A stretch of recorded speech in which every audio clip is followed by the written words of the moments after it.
I guess Eric wants us to do an introduction of ourselves. Well, I think for some of you who aren't, directly related or close family, friend, you might not know our background. I'm almost positive that these new people are close family and friends. I'm operating with a little bit more information than you because I have been told. I have been told that our podcast is making the rounds on the high floors of the GS Trammell Crow building. Oh, Yeah. okay. So we're getting like some pretty cool people. Okay. So they were interested, and Brooke was telling them, because some of them follow Brooke on Instagram, and Right. she posted us. And so I guess when she got to work, some people were saying they've been listening. So we do have some people that don't know me directly or you directly. Okay. So yeah. give yourself a nice little introduction. Okay. Here we go. Stop touching the mic. My name is Eric Rosenstock, and I've been in the fitness industry for well over 15 years. I started CrossFit Deep in 2009, so I've been in functional fitness, health, wellness, personal wellness, advancement, coaching, whatever, everything under the umbrella of just trying to have personal growth, whether that's through your fitness, your professional life, etc. etc. etc. I think that we should tighten up that elevator pitch, but well, I started off doing a bit and then I pivoted midway. Yeah. But really, you have to commit. I decided I had to just keep committing because I was doing a good job in the bit. Then when I veered out of the bit. See, what is it? What do we call a bit that you're the only person that's in on the bit? I don't know what it is, but it's my favorite kind of bit. I like the niche bit, and I'm looking for an audience of one. He likes the bit that the only person that gets the bit is the person that's giving the bit, which is himself. Shout out to my dad. He's the reason I have this weird quirk. He would do things all the time just for his own humor. And I saw him do that. Well, we're glad that you're having fun. Yeah, so I inherited this weird thing. So anyway, I started CrossFit Deep in 2009, so I've been in the fitness industry for a very long time. I love coaching people. It's been my passion since the very first class where I helped some people out, and that's kind of how it all started for me. I helped some people out in a CrossFit class. I fell in love with seeing people improve, and been doing it ever since. It's odd that you said 2009 because 2009 is when I graduated chiropractic school. Crazy. We've kind of been on a journey. A parallel journey. Yeah, like if we were in a sci-fi movie, it would be a side-by-side of me graduating, you opening Deep at the same time, and then seeing our montages. That. Yes. And then eventually coming to tip to tip. Yeah, tip to tip. Just the tip. Just the tip. For the people at Trammell Crow. I actually don't know anybody from Trammell Crow, which is odd. My name is Dr. Blake Wu. I graduated in 2009 at the Canadian Memorial Chiropractic College, which is up in Toronto, Ontario, Canada. Mm-hmm. I got into the profession, oddly enough, not because I wanted to be a chiropractor. That was the last thing I actually wanted to do, but my mentor at the time was a strength and conditioning coach in Toronto, working with the Blue Jays and the Raptors and some of the Toronto Maple Leafs, and he ended up going into chiropractic school. And his explanation to me at the time, because I was like, what the fuck? You're going to go crack backs for a living? This makes no fucking sense.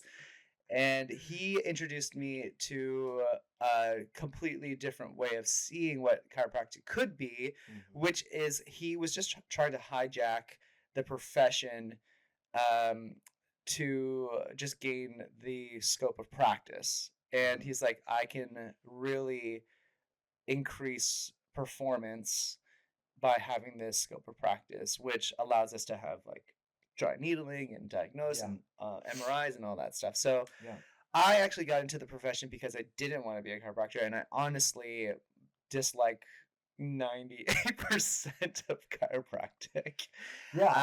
And I don't I really don't subscribe to most chiropractic principles. I would tell you that I'm closer to a physical therapist than I am a chiropractor. I am a strength and conditioning coach. Have done all my CSCSs and all my NSCAs and all of the ABCD, EFGs. Yes. Yeah. But my passion really lies in sports injuries, sports medicine, and getting people back to performing the way that they want to be performing. So, and chiropractic is just one of the tools that I use, not the only tool, not the only hammer, so to speak, to get you from A to B. Yeah. That was super tight. Yeah. Yeah, it was way better. Yeah, it's an elevator, and I don't. Yeah, when you're watching this, there's going to be a sharp edit. Another video of me doing it over again. Yeah, in a completely different place. Yeah, it's gonna be like it's gonna be spliced out. You're at your house. Henry's in it for some reason. Yeah, exactly. And then I think the other thing that people might be interested in is like, why did we decide to start a podcast? And last night, I got to kind of talk to Brooke about this a little bit because we were going over these things and she was laughing and enjoying the podcast and giving me some constructive feedback. And it really it reminded me that the main reason why I'm doing these things is actually because of her feedback and push to get me to get my knowledge out there. Because I think that's been her thing forever is I can remember so many different situations where she would say, hey, my friend talked to you about this, and they came back to me and they said, holy shit, I didn't know Eric knew so much. And she's like, why don't you do more to let people know? I thought that you wanted to do it so that your family stopped asking you questions. Okay, that's that's like a separate perk. But like, refer to episode 7. I've been known, and I think we can both relate to this. There's a lot going around that we just keep up in our heads. Yes. And I think we're both trying through the podcast and then also at the clinic through standard operating procedures and our goals for things. We're trying to download it better. Download it out of us and then also utilize that knowledge. Wouldn't we be uploading? We're uploading from our brains. Are we uploading or downloading? No, because downloading would go into our brains. We're uploading it into the ether. We're uploading it into. What did they do in Johnny Mnemonic with? In Johnny Mnemonic or in Matrix? Johnny Mnemonic. When he puts the glasses on. No, he puts the cartridge in. He's downloading it from the cartridge. Yeah, but we're not. We have the information. We're not. We're already having it. So we're the cartridge, and the audience. The audience is Johnny Mnemonic. No. Yeah, because they're the one who's. Oh, they're downloading. They're downloading it. We're not. Yeah, you gotta get your shit together. This is stuff that you need to cut out and just splice it right to this point. Now. Oh, okay. But yes, we need to upload information out of here to them so that they can utilize this information that we've just been walking around hoarding information. Yeah. Yes, and I just think that there's always a better way. I hate to use the buzzword misinformation because it's just used so much. It's used so much. Yeah. But a big part of why I'm doing it, I think we're also both doing it, a big part of the clinic is just helping you become advocates of your own healthcare. And, even this week, which is such an odd week, when patients go to an orthopod or they go to a medical doctor, I don't want this to be misconstrued in context. Misconstrued in context, which is I believe that orthopods and medical doctors are doing the best that they can with the knowledge that they have. Yeah. And so it's this kind of idea of if the only tool that you have in your toolbox is a hammer, everything looks like a nail. So oftentimes a medical doctor might be like, you have pain in your back. The nail is a corticosteroid shot, which is like, there are so many shades of different approaches to get to that place with the end result of like you not having back pain. And oftentimes we overlook like simple variables, like you work at a desk for 10 hours a day. Your body was not meant to sit down for 10 hours a day. So yeah, of course your fucking back hurts. And like you don't exercise and all you do is eat carbs and so on and so forth. So there's a lot of things that you could be informed about, and you could be an advocate of your own health instead of just like thinking this is the only answer. This podcast is meant to hopefully lead you in a way to be confident about what you need for your body. And you have the information that we are uploading, you, Johnny Mnemonic, downloading this information. What do you think of let's say we have 30 listeners. Yes, we don't, but let's say we have 20. Yes, I thought we were in the high teens. I think it's 20 actually. Oh, we're about to go. We should have a 21-year-old party. We should just go to we should go to Jonathan's club, Vice. We should go to Vice and 21 and just fucking pop bottles when we get our 21st viewer. Let's do it. Yeah. Later today. This weekend's gonna get crazy. We're gonna show up to Compass School already hungover. Yeah. I don't remember what I was gonna say. Dang it. Yeah, anyways, so we're just gonna you're gonna delete that part of the podcast. The whole first 10 minutes. We're gonna move into we did my executive health check and we also did my weigh-in, and we are now doing Eric's weigh-in, which he has completely different goals than I, and I think this is a good episode for those of you who are looking to just like add muscle. Add muscle, but let's first, because I'm going to be in the driver's seat today. Yeah, this is different. So this is going to be you shut the fuck up and let me do what I do. Okay. So Eric and I had similar journeys in the last 2 years, which has been extremely mentally and physically stressful. Yeah. And I'll let you elaborate on the stress of the last 2 years. Yeah. Which ultimately ended in the closure of CrossFit Deep. Yeah, closure of CrossFit Deep, which was my baby and was very, very difficult to do. Yeah. I felt like cutting off a limb. What were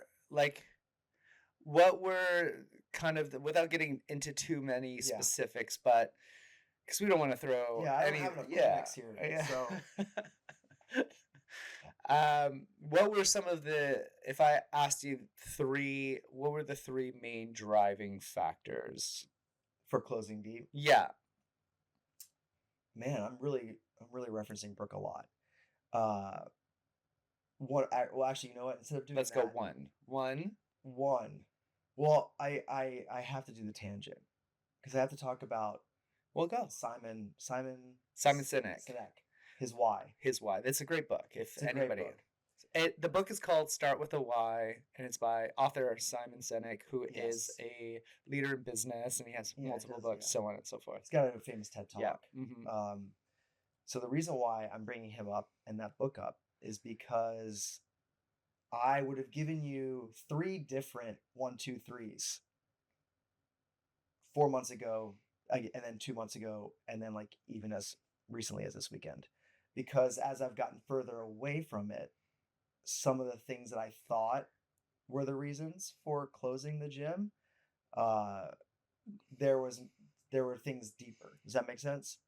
Yeah. Okay. So the number 1 reason is I love to continue to learn. I think of myself as like an eternal student, and I didn't feel like I was growing or learning or had any real reason to do those things anymore. Well, why? Were you just getting caught up in the day-to-day? Were you caught up in...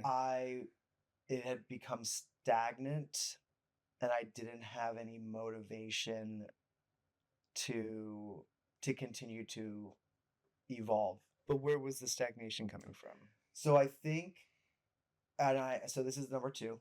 Number two is resentment. Yeah. I over time had built up a lot of resentment from running the gym. And not even just running the gym, but there's a lot as an entrepreneur, especially when it's all you. I don't have any partners, and you didn't have any partners. So there's a lot that you just carry and don't tell anyone about. Yeah. And then from the outside looking in, people come up and fill in the blanks with whatever they want to do. Yeah. And I'm a very self-deprecating person. Self-loathing.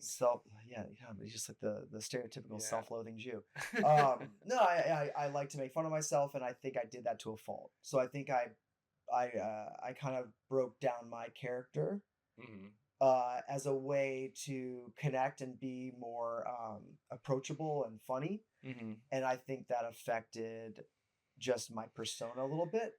And then the bigger issue is just when you do something for a very, very long time, you pigeonhole yourself into patterns.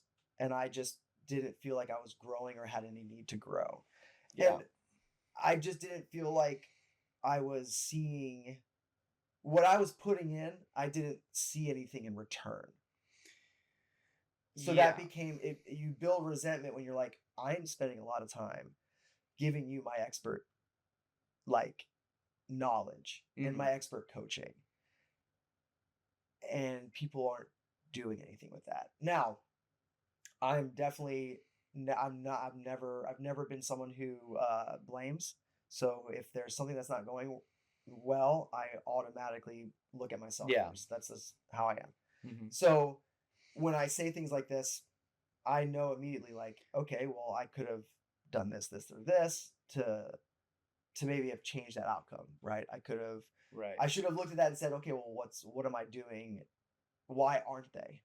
Like, what is my approach? Should I be changing the classes? Should I be changing programming? There were things that I could have looked at to do to maybe solve that problem, but I felt like it was too far gone. I got to a point where I felt like I just had to blow it up. Yeah, Pandora's box had been opened. Yeah, you've used this example with your situation as well. It felt like there was just no way to turn back. Yeah, personally, for me, it was, I talk about this in my Woo Wisdom podcast, which is I didn't have a ton of self-confidence, self-respect, and I wasn't upholding boundaries very well. Yeah. And when I didn't uphold boundaries, and that's where the resentment started to seep in, right? Because people would, you give them an inch, they take a mile. And people would go past that boundaries. Either it's like little, the best example is little simple things when I need to do a better job of separating work and life. And what would inevitably happen is, like, I take patients in even when I'm closed, or like, they're like, I really need, I can think of, like, I have a patient, I have a situation where this person is a friend of mine. They have my personal phone number, and they keep texting me on the weekends to just get on the schedule for the, like, immediate, like, Monday or whatever. And I answer it because I think it's like a friendly text, but really it's like a business text. And then I see that person, then I never see them again, and I'm like, well, what the fuck did I do that for? And that's a great example of, like, I should just respond to that text message on Monday. And you and I, we went through very similar paths. I think my boundaries were more, I gave everyone my personal phone number at the gym if they needed something. And I gave away a lot of things for free, which it's easy to build resentment when you're doing things and you're not getting anything in return. And the gym was such a, I think of it like it gained so much momentum from the brand recognition and the amount of time put in that it was able to just continue to exist for a while. And you kind of like a little bit of it like was circumstance because all these CrossFit gyms were closing left and right, literally within Yeah. 2 miles of you. Yeah. And so you continue to just like kind of grow without having to Without do having to anything. actually do anything. Yeah. And my uh my strengths were building those communities and finding the right people, the cornerstones, and being a part of that.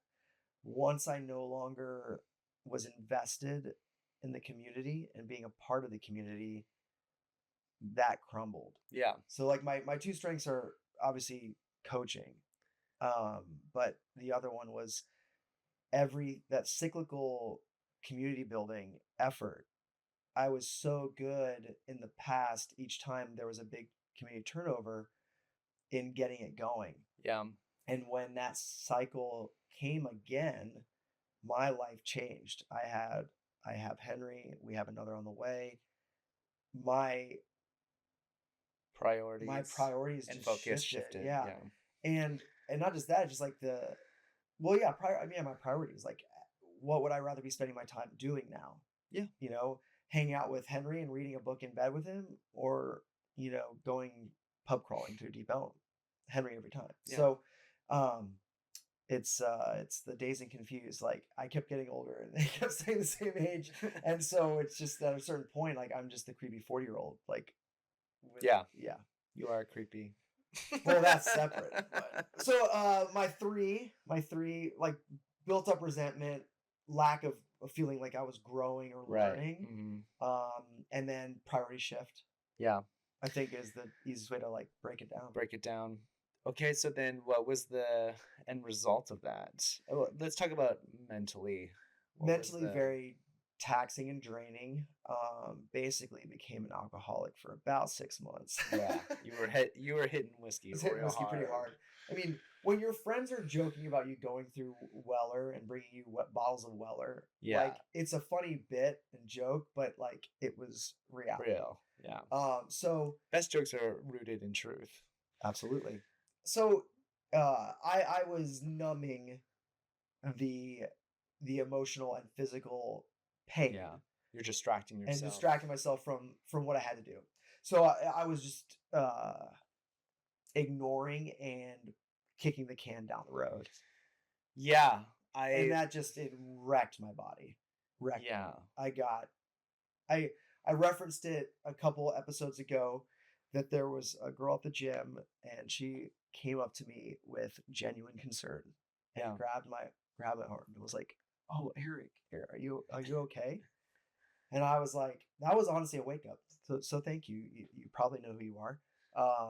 I went home that day and was like, fuck. Yeah. Like I see myself every day and that you don't notice those changes over time, but I was so absent, I didn't want to go to the gym because I didn't want to face the reality. Gym, yeah. So, I wouldn't see people for a few weeks. So they're seeing like a jump. Right. And so to them, it was like drastic, like, oh shit, like what are you doing? Yeah. I mean, the gym was causing you pain. Yeah. The gym was causing me pain. And I do what I always do. I cover it with humor. Yeah. And so that was also a problem because I handle stress differently than a lot of people. I choose to embody it and make fun. Like I internalize it and then. And so I know I've had to apologize to several people at the gym for joking about something that was very, very important to them. Yeah. Right. So like here I am coming in and I'm joking about this whole thing. And they're like, this was my family and my community, like where I could go after work and you're taking it away from me. Yeah. And it took time for me to see that. And so I'm still making recompense for just that whole period. And I mean, it is what it is. Like my wife, she was like, Eric, there's no other way that was gonna go down than the way it went down, because that's just the way you are. Like you were not gonna not let go until you had to. Yeah. So I've come to terms with that, and I mean it's a chapter of my life that I feel like I gained a lot of wisdom from. It's also like it's a daily grind in the sense of you will uncover, even for Yeah. myself, I uncover things when you have some distance away from it. When we first started meeting and we were talking about what a partnership might look like, we I thought you were very, very wise for wanting to look at past issues, Yeah. interpersonal work, Yeah. and be like, here's what I'm bringing to the table from like my previous experience. Yeah. Here's what you're bringing to the table. Like, what can we learn from these things so we can be better? Mhm. And I think both of us, in talking to each other about those situations, Mm. I think we both had little epiphanies, even just that Yeah. recent. I also think, one of the things that before you coming to the sports pod, like I was like, maybe you should take some time because this thing has just been ripped off quite recently, and some things will inevitably crop up Yeah. because I had a full year before you entered the picture where, like, when my final nail in the coffin was essentially removed from the clinic, it was like last year was a weird year because it was I there was a part of me that wanted to immediately like replenish the sports pod, Yeah. but then there was another part of me that was like, there's no hurry, like the hurry is what got you in trouble in the first place, Yeah. and you just need to be patient for things to come to you rather than you trying to force it to work. Yeah. And um people have commented like, man, you've not really added more people into the sports pod in a year, and I was like, yeah, because I'm not going to repeat what I fucking just did. Yeah. I mean, for my own mental sanity. And so one of the things that I remember Yeah, I remember having this conversation, regretting I was like, dude, like I want you to take time. I'm not in a rush. I'd rather you be mentally prepared for the uphill battle that we're about to embark on because it's just not easy. Yeah, I think the difference for me was I had this terrible taste in my mouth that I had to wash out Yeah. as soon as possible. Yeah. And I also had to prove to myself again that I'm really fucking good at this stuff. Yeah. And I didn't. I hadn't had an. You are. I mean, look, you are really good at this stuff, and I think what you're struggling right now. The struggle is obviously you're in a completely different environment. It's like an adjacent environment, maybe I would say a more elevated environment. But people still like your old people still see you for what you were, Right. and Reestablishing. And then the new people that don't know you, so like my people, like know you as what you want to be. Right. And I think this is a really great. I actually was thinking about this the other day, which is, I have high school friends that I love to death, but I also like I moved away when I was 18, so I have just become a completely different person from obviously 18 to 40. I think that there are some core things about me. Yeah. But what I find when I do see my old friends is like they are trying to bring me back to what my 18-year-old self was, or they'll make assumptions and think like this is what my motivation is when it's the complete opposite. Yeah. And this is kind of part of the reason why I wanted to start fresh at the sports pod was because a lot of the people in the sports pod at that time were anchoring me to a place, and it's not their fault that I didn't give them reasons to want, to think that I was going to change, but I really wanted to change. I needed to change. And sometimes that change has to happen with a completely different environment. Blank slate. blank Sometimes it's just slate. so. I mean, Yeah. yeah, And again, there's some people, and for people out there who are currently like trying to change and make better, you have to look at your inner circle real close and be and think to yourself, like, are these people trying to support me in my next so phase, yeah, so or are true. they trying to anchor me to what I was before? And you Yeah, have to make hard decisions. yeah, And I don't like cutting people out of my life. Didn't like having to cut the entire team, yeah, but it needed to happen because I we were all in a sinking ship, yeah, yeah, and I was trying to write it the right way, but no one wanted to to no one could see it, no one could yeah, see the vision, and no one believed that the vision could be executed. And right. so I needed to do the fucking hard thing, which was really hard. And Mhm. you had a vision of where you want to be, Yeah, yeah, and I kind of can see it because I can see it a little bit when you see old members, hmm, and then you kind of slip back in to an old Eric. I can see it yeah, happen. yeah. I think that's natural. I think I wanted to do something that challenged me, and I wanted to do things on a regular basis where I saw the result of my knowledge and work. Yes. And you can attest to this. When I'm when I have the most energy at the sports pod, it's when I'm working with a client where like they come in the door and I immediately can see the Yeah. change. We have an older client that I demoed what he Yeah. did on the ground. I was doing a Turkish get up and he kind of screwed it up. But instead of pivoting, he just like hopped up onto two. This is a 74-year-old Yeah. man. He hopped up like he was doing a burpee. And I was Yeah. just like, Whoa. whoa. I'm like, did you just realize what you just did? Yeah. It was like a 17-point process to get to the floor and up like 4 weeks ago. So yeah, I mean like that gives you purpose. Like that it's so much more rewarding than just yelling at a bunch of people in class and like then they go binge drink on the weekends and you're like, Yeah, it was a period in your life that you needed. It was part of your growth, and yeah, it's just an interesting phase, and we both had to go through that phase we on did. separate. We were on separate journeys, but we ended up Yeah. together.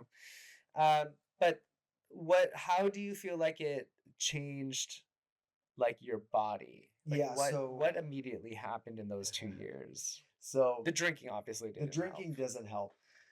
And the drinking also coincided with not really wanting to sleep. And Well, drinking has, like, if you have like one of those whoops or an APOD or anything that tracks your sleep, yeah, anytime you drink, you never get into deep sleep. You're always shallower. yeah, It takes you longer to get to sleep. It takes you longer to get your up. HRV is lower. Lower. You and maybe explain to people what HRV It's is, your heart rate variability. So and why do you want to have heart rate variability? higher heart rate variability means that you're more recovered and rested. When your body is overly stressed, it tries to Stay at a same yeah. state.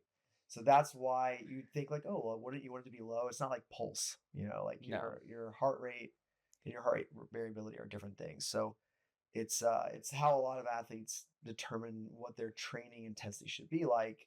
It's they're looking at their HRV score. Think about it in the sense of, if you have a large heart rate variability, you have a large range, and your body can adapt to many different Yeah, stimuli it's a great way during to the put it. day. If you only have, again, hammer and everything looks at it now, so your Yeah. body, your heart rate, and I'm a freak when it comes to keeping analytics. So Yeah. I have heart rate variability during those 2 years, and it was as low as like 10. Jesus. Yeah. Yeah, I think the lowest I ever got was probably in like the 30s. But a lot and everyone's different. Yes. So I we used to have a member and she had this like hilariously like high HRV score. Like that was Yeah. her it'd be like 150. Whoa. And so you learn that like everything's relative. So low and high for her are based off of what her median is, Yes. right? And so then we would have some people who are like, I can't get it above 80. Yeah. It's like, well, 80 might be really, really high for you. So you kind of have to know and track for long enough so you have enough data points. Yeah, in context. Determine. Which I think this is a really important point. Is when you get your labs back. This is why it's really important that you do labs all the time, because then you know what your ranges are. Yeah. Instead of going off the averages of the rest of the world, and like that's the same with BMI and body fat and blah blah blah. Like everything should be individualized to you and also measured multiple times so that you have an idea of what your contextual range is. Yeah. I mean, I could go on a whole tangent on blood tests and lipid panels and how those can be very misleading. Yeah. But we don't have time for that in this episode. So I'll just say I gained a lot of body fat around, and thankfully, like I kind of know someone who understands hormones. I gained a lot of flat. What do they call it? The tire. Tire. Yeah. A lot of spare tire, love handles. That's where I noticed it first. I noticed it in like my low back to the sides here. Love handles. Then I started to notice it in my around my belly button. So like that's the circle of cortisol and insulin resistance. So that's not fun. So I'm giving myself enough pause so I can edit that out. So yeah, I noticed it primarily spare tire, love handles around the belly button. Your standard insulin and cortisol issue of overly stressed, under recovered. Yeah. So it's overstressed, no sleep is a great concoction, or two great variables to create belly fat.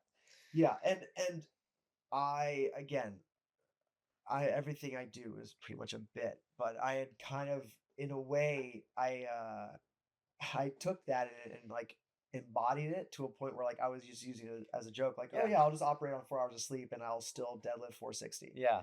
And you can do that for a time. Like I was operating off of, this goes back to why we always tell people you need to build up a ton of reserve. Yeah. So that your buffer is wide. So when you go through really terrible moments in life, you can weather that storm. We're basically mimicking the same thing that you talked about. Yeah. We had both built up enough fitness and health from our previous, time that we were able to do things for a long period of time that for normal people would put them in the hospital, I think. Or I would have, I could have gained 50 pounds. I gained 12. Yeah. So that's most of my goals are based on shedding that body fat that I gained, that stress fat. So getting stronger. Let's get to the brass tacks of it, which is what were the metrics that you, when we measured in January? What's January 1? How much did you weigh? What was your body fat? January 1, I weighed 174. Okay. Point like 2 or something like that. My body fat was 16.4%, which is double what I used to walk around at. Yeah. So in a matter of, I say 2 years because I feel like that was when the mental shift changed for me. So I say that, but really the majority of it was in the last 6 months, from basically summer to the closing of deep. Was that also the heaviest drinking? Yeah.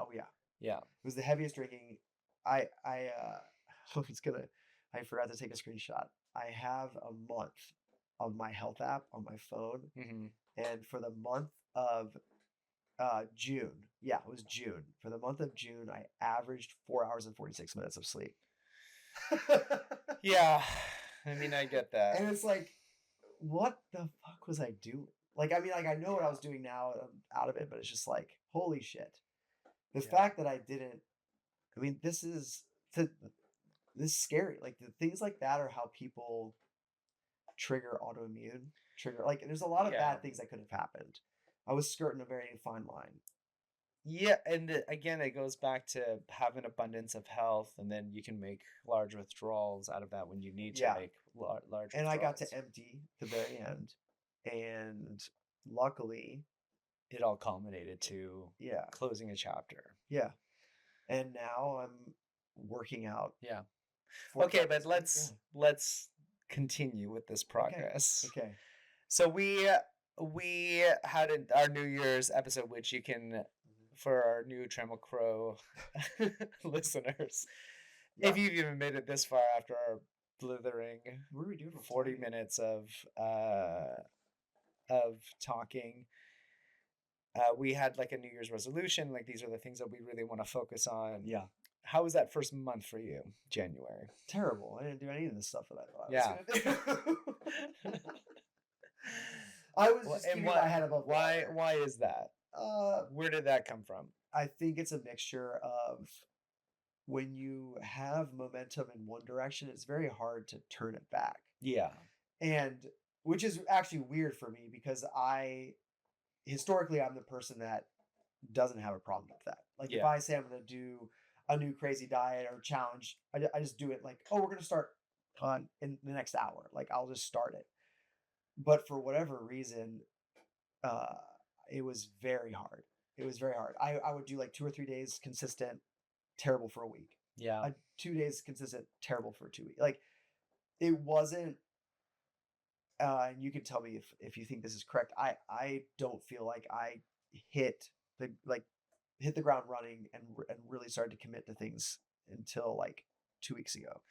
I would say not maybe even 10 days. I would say within the last 7 days. So, yeah. Yeah. 7 to 10 days. Because I mean, I watched you fucking polish an entire thing of Girl Scout. Yeah, they were good Cookies. Like he just fucking powered through them. They were in the fridge, and I knew I had to eat them, or I was gonna have to throw them away.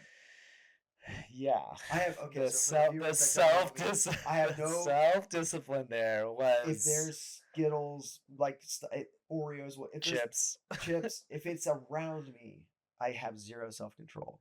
So my strategy and how I remained so lean for so long was just not have it. I never have it. I don't buy it. I don't let it in my house. If I'm at my parents and they have like a dessert, do you want to take this home? Like, no, I don't. Like, I'm not taking anything to the house because if it's there, I'll eat it. And this is how I am with most things in life. Like, I am an all or nothing person. I can't if you give me 10 Girl Scout cookies, I won't ration a Girl Scout cookie a day. I will eat all 10 in those 10 minutes. I've witnessed this. I will just house them. Yeah. Because in my mind, I'm like, just eat them all right now, get them out of the way. So anyway, I've been training. My wife and I have been really, really good about meal prep. And when I say my wife and I mean my wife has been really good at it. Yeah. She meal preps the shit out of everything. Like she does such a great job, does all the shopping for it, comes home, Saturday or Sunday, 3 hours in the kitchen. She's super duper pregnant. Yeah. And gets everything for me, Henry, and herself. And then my end of the bargain is whatever, honey-do list I'm supposed to be doing. Putting up curtains or whatever. Building something. So yeah. She does a great job. And since we started doing that and really focusing on meal prep, I've gone as low as 168. Yeah. And my most recent weigh-in on Thursday yesterday was I was 172.4. Yeah, I think this is a really important thing to discuss, which is your weight is going to fluctuate. So when I do my weigh-ins, I always weigh in on Friday in the morning, consistent timing. Like I take a piss first and then I get naked and then I just get on the scale. Mm-hmm. And that has been the most consistent. But if I do it throughout the day, it fluctuates from like right now, it'll fluctuate from like 178 to 174 to 173 to 179. My timing wasn't consistent. The last 3 data sets or data points were the exact same time in the morning. Yeah. So around 8 before I've had really much coffee at all. Mhm. Like maybe a few sips, dropping Henry off, and then I get Yeah. to the clinic. I mean, water. Any weightlifter or any boxer or wrestler will tell you water weight. You know, when you're cutting, is like what is creating a huge fluctuation. We should do an episode where I go over cut techniques that Yeah. I've gone through for making weight. Yeah, Because it's spitting just in a cup and chewing gum is a freaking thing. yeah. I mean, you're just trying to extract as much water. Water You're weight like is a fucking raisin, and you're just like, yeah. You're like, I got 0.1 kilo to go. So specifically, remind us all what exactly were your goals? Yeah. So objectively, yeah, hard data. Hard data. My goals. I have a number of specific numbers that I want to hit again for deadlift, back squat, snatch, clean. Mhm. My 4 main lifts that I care about. Yeah.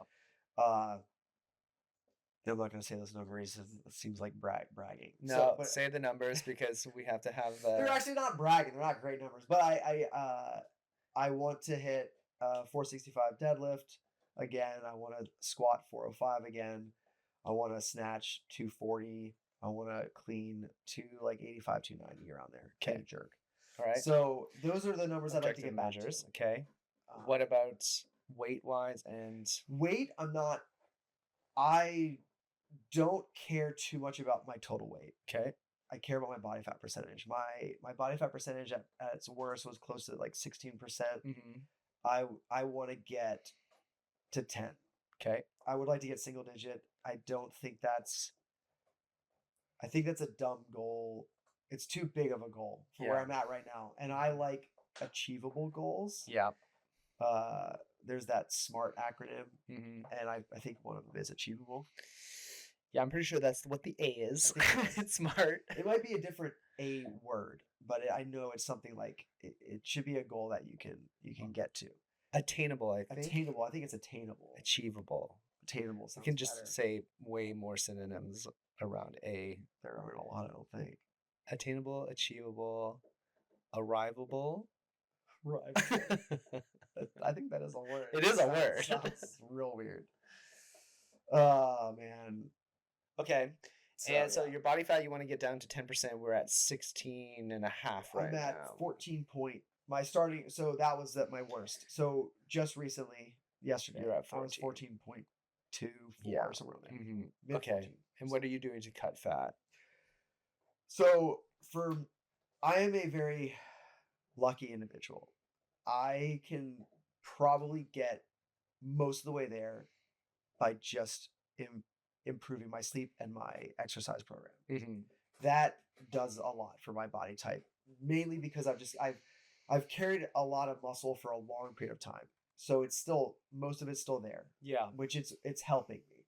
So as long as I'm training muscle and strength and I'm doing some cardio, like getting on the C2 bike, skier, rower, doing some EMOM circuits, that's usually enough to like drop me down to 12%. Like I think I can get there just by doing nothing. What is it about EMOMs that's... So the reason why I like EMOMs... Oh, wait, let's even back up. Trammel Crow people might not know what an EMOM is. Yeah, it's every minute on the minute. Okay. And my favorite protocol is a 30-minute EMOM. I don't give myself set reps because, especially in the beginning, when I'm getting back into working out in intensity, the intensity is so variable that I don't like creating things that I could view as failure because that's defeating, right? So what I'll do is I'll give myself a 30-30. So 30 seconds on, 30 seconds off within that minute. So that 30 seconds is transition, if I need to move a weight around, whatever. But at the start of every minute, I cycle through multiple stations. So I could do 5 or 6 stations, do it, I could have a minute of rest built in there as one of the stations. There's plenty of different ways I can break it up. So the other morning I had C2 bike, single arm dumbbell bench. I had single leg eccentric step downs. I had an anti-rotation pull with a band. And I had a kettlebell swing. Yeah. So I had all those movements and I just did them for 30 minutes. 30 seconds on, 30 seconds off. Some rounds I walked through stuff. Some rounds I was feeling pretty good, and I pushed. What is it about the EMOM that decreases body fat? For me, it's the work rest. So steady state cardio promotes different hormones than more of an anaerobic. Mm-hmm. I don't think I was anaerobic at all in that EMOM. For me, it was more mental. Let's move for 30 minutes and burn some calories. Just get moving again. So eventually, my EMOMs will look way higher intensity, and I'll break those up from a fat loss standpoint. As I get further into my training program, it might get down to 20-40. 20 seconds of that minute are very intense. I'm sprinting on an assault bike. I'm doing hang power cleans with a heavy weight, max effort. 40 seconds of rest transition. That alternating of work rest, more rest than work is great for fat loss. So that's what my program is mainly going to look like. Yeah. Heavy lifting, EMOMs. It's interesting. Yeah. Okay, so what are we doing diet-wise? Because your diet is a little bit different than my diet. It's a little bit higher carb. And why is that? I know that I feel strongest when I'm eating about 200 grams of carbs. And for this period of time in the training cycle, I'm focusing more on volume. So higher volume requires more muscle glycogen. So I'm doing 5 or more sets, and I'm pushing a little bit more on the volume, and I'm trying to get muscle burn, so muscle hypertrophy, because I'm trying to grow muscle. So I'm giving myself a little bit more carbohydrate. Eventually, as I get more to an intensity phase, I'll promote more fat and protein, and only on my really tough training days will I work on. Which is a really important distinction, because when you have glycogen in the body, because you're eating more carbohydrates, your body will go to the glycogen first as an energy source. Yeah, it's way tastier. It's way tastier. It's way tastier. I mean, fuck, I would love to have a carb. Fuck.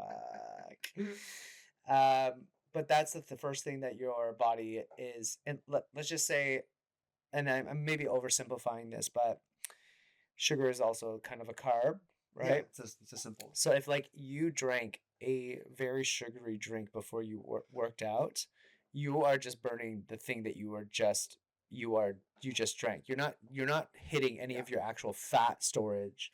So this is one of the things why I don't really understand when I see people if they're trying to lose weight and they're hammering something that's super, they're hammering one of these adrenal fucking drinks to get them up, but it's chock full of sugar, adrenaline, whatever it is, Spark or whatever.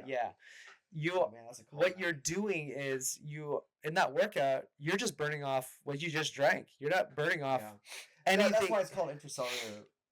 They have intra workout fuel. Yeah, is there's a brand that has a type of complex carbohydrate that is beneficial when you're doing really tough workouts and you need extra while you're working out. Yeah, I mean you see this mostly in triathlons, right? You see those guys, and also the goo pouches. It's basically sugar just to give you a shock of energy. Right. But this is a really important distinction for people that may be trying to lose weight, and they're taking an energy drink beforehand. I'm like, dude, you are basically reversing anything that you are doing. Yeah, most people don't need a pre-workout. No, it's especially the stimulant ones.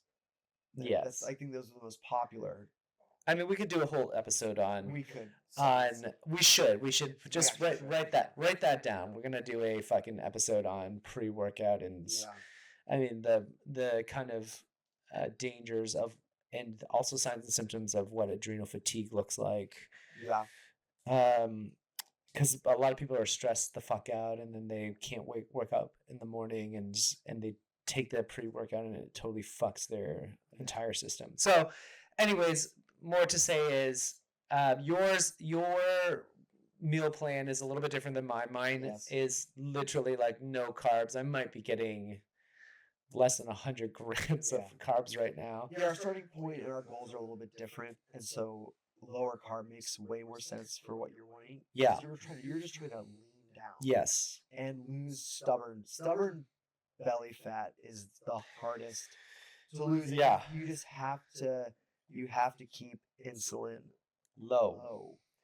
And so yeah, that's why your plan looks like it does. Mine is a little bit high. It's very high protein, high fat in the morning. Mm-hmm. Moderate carbohydrate and higher carbohydrate snacks, and then like a higher carbohydrate lunch, depending on like if I work out before, and then my dinner is pretty high protein, moderate fat, low carb. Yeah. Because at dinner we just eat meat and veggies. Yeah. Last night it was ground beef, zucchini, squash, and broccoli. Yeah, I mean, so I got maybe 25 grams of carbs. So here's a great question. Especially, again, I think we should just, our audience, we should just call them the Trammel Crow people. Yeah, TC. TC. For the TC people. It's Goldman Sachs within Trammel Crow. Oh, so it's GS. Yeah, it's actually GS. Yeah, okay, the GS peeps. Well, this is a perfect segue to GS because GS peeps are generally stressed as fuck.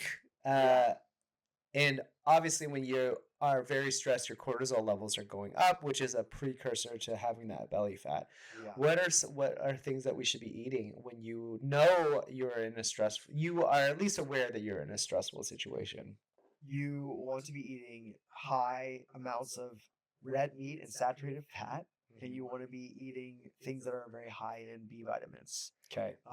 Essentially, why is that? So yeah, it's that you're ensuring you're getting the full profile of essential and semi-essential amino acids, which just helps your body function and recover and repair. Saturated fat, there's been a lot of studies that show the relationship between saturated fat and like links to depression if you don't have enough.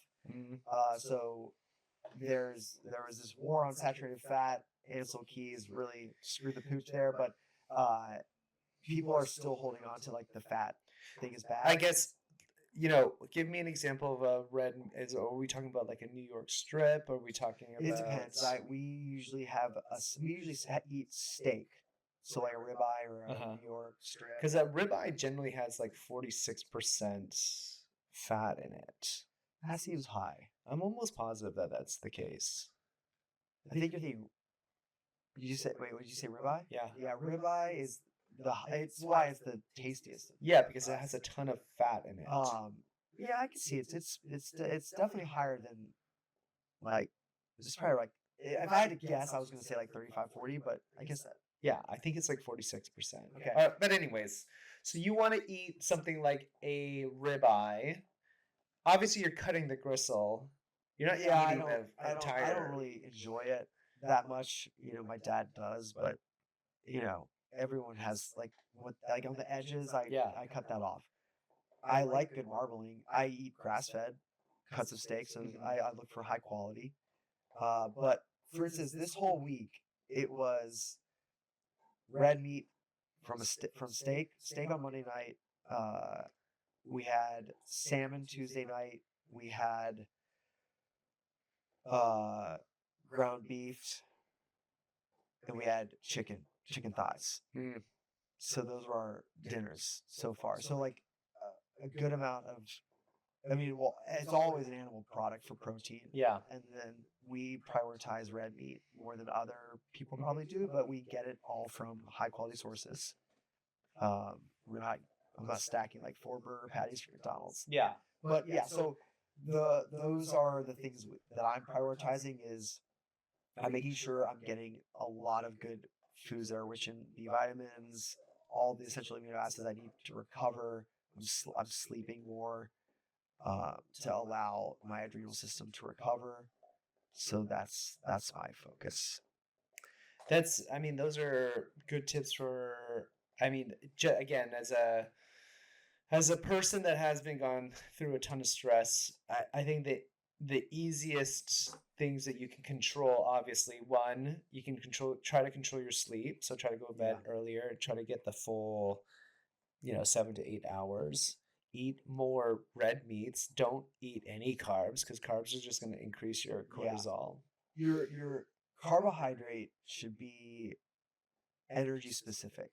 Yeah. So when I'm creating a nutrition plan for someone, I'm looking at what their output requires. Mm-hmm. I go a little bit over and then we back down. Yeah. And then we wait until your performance suffers. Yeah. And then we bump back up. Most people eat as if they are doing 7 days of extremely intense CrossFit. Yeah. And they're not. They're not. Even if they're doing CrossFit, they're not doing it as intensely as they probably think they are. So their requirement is lower than they think. So that's one thing that I think a lot of people struggle with is like, I don't need 350 grams of carbs. Like, no, you don't. I think of carbohydrates also as just making sure I'm getting a well-rounded profile of my micronutrients, my vitamins, my antioxidants. I eat a good amount of variety in fruit. So blueberries, blackberries, raspberries, strawberries, oranges, apples, bananas. Like I use that as a source of fiber, as a source of vitamins, and then my veggies as well. I try to cover any gaps. Yeah. And Brooke and I try very hard to rotate foods so that we're not in a rut. Just the same thing because it gets boring. You're fucking telling me. Yeah.